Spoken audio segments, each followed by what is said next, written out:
Esto llega a ocurrir cuando un vaso sanguíneo se obstruye en el cerebro o cuando un vaso sanguíneo revienta. En cualquiera de estos dos casos, partes del cerebro se llegan a morir o a dañar, entonces esto puede llegar a causar lo que es un daño cerebral permanente o una discapacidad a largo plazo. Los signos y síntomas que podemos reconocer antes de que esto ocurra en una consulta odontológica son dolor de cabeza sin causa aparente, adormecimiento parcial de las extremidades, como pueden ser los brazos, las piernas o incluso el rostro, una confusión repentina o dificultad para hablar, problemas repentinos para ver e incluso problemas de equilibrio al poder caminar. Una vez reconocidas todas estas señales, lo primero que debemos hacer es llamar a consulta médica de inmediato a emergencias antes de que el problema cerebrovascular pueda llegar a dañar la hiperglicemia en odontología. Aproximadamente el 11% de nuestros pacientes viven con esta enfermedad que es la diabetes. Vamos a ver como una definición o un concepto de la hiperglicemia, es la elevación patológica de la glucosa en la sangre, que es mayor a 126 miligramos por decilitro. Recordemos los valores de referencia en lo normal de 70 a 100 miligramos por decilitro, en prediabetes de 100 a 125 miligramos por decilitro.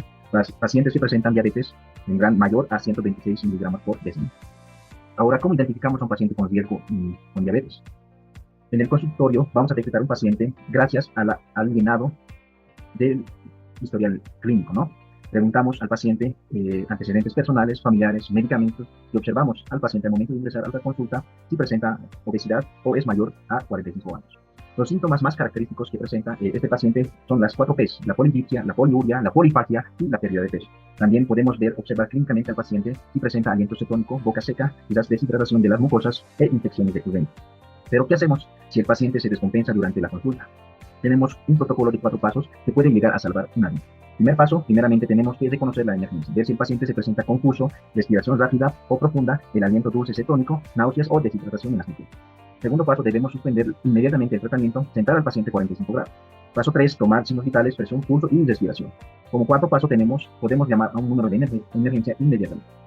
En cuanto a medicamentos, vemos lo que podemos dar o lo que no podemos dar. Lo que podemos hacer en ese momento, el odontólogo nunca debe, lo que no debemos hacer es que el odontólogo nunca puede administrar insulina. Eso es mayormente el área de médicos especialistas. Lo que sí podemos dar o hacer es dar oxígeno de 2 a 3 litros por minuto, ofrecer agua al paciente si está consciente, mantener al paciente sentado 45 grados y vigilarlo constantemente en sus signos vitales. Lo que está prohibido es dar alguna solución con azúcar o insulina sin supervisión médica, ¿no? Para cerrar, tenemos como una conclusión, en resumen, para prevenir esta situación debemos realizar una buena historia clínica, tener el equipo preparado, capacitar al personal y coordinar con médicos tratantes.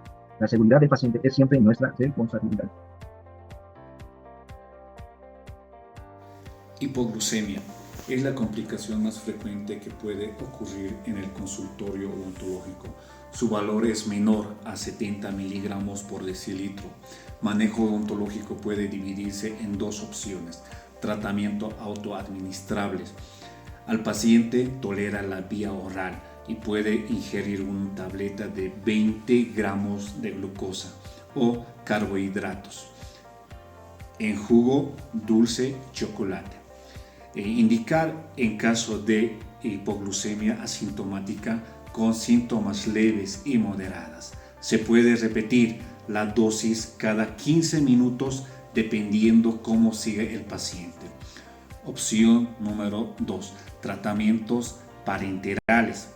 Esta se utiliza cuando el paciente no tolera la vía oral. Consiste en administrar 1 gramo de dextrosa siguiendo de una infusión de glucosas al 5 o 10%, buscando mantener una glucosa arriba de 100 miligramos y decilitros. Se debe repetir la determinación de la glucosa cada 30 minutos durante las 2 primeras horas del tratamiento. Gracias.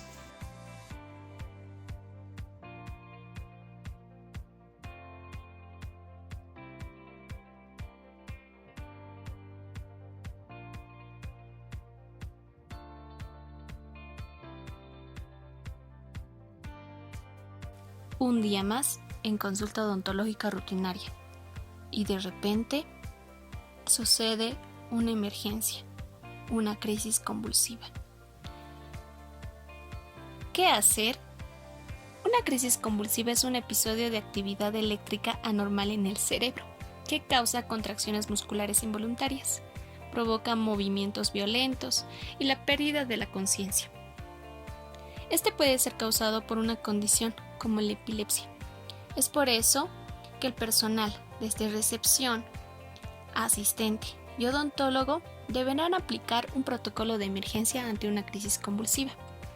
En una consulta odontológica rutinaria se realiza el llenado de la historia clínica, donde se tomarán datos del paciente y en el apartado de antecedentes personales patológicos se deberá consultar al paciente si tuvo episodios de crisis convulsiva anteriormente y si éste está siendo tratado por algún médico o si recibe tratamiento farmacológico.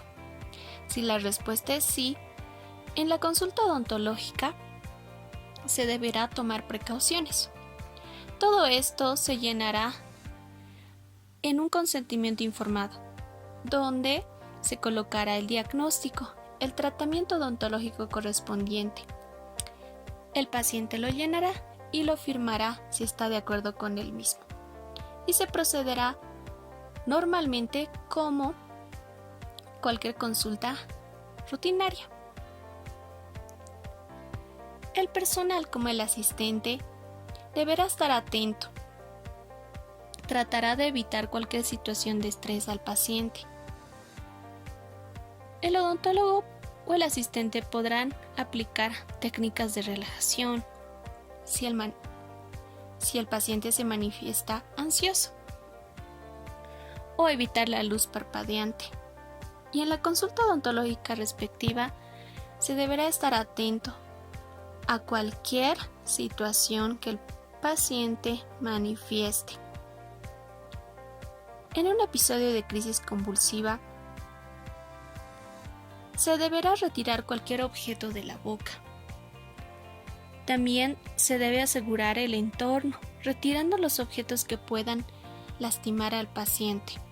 La crisis convulsiva dura menos de 2 minutos. Podemos colocar una almohada bajo la cabeza del paciente y colocarlo en una posición de lado para que las secreciones que emite a través de la boca no lleguen a los pulmones. También se procederá a asegurar la zona.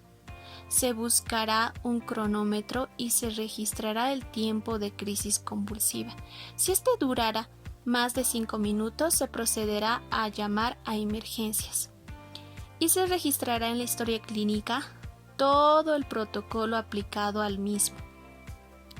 También como odontólogo se podría administrar una benzodiazepina, el diazepam, en una presentación de ampolla de 2 ml con 10 miligramos, como dosis máxima vía intravenosa. Se deberá tener una comprensión máxima con el paciente porque puede estar desorientado después del episodio. No debemos darle de comer ni de beber. También podríamos tomar la toma de presión arterial.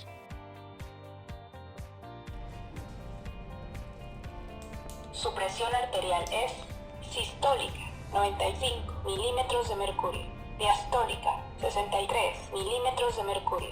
Su pulso era 61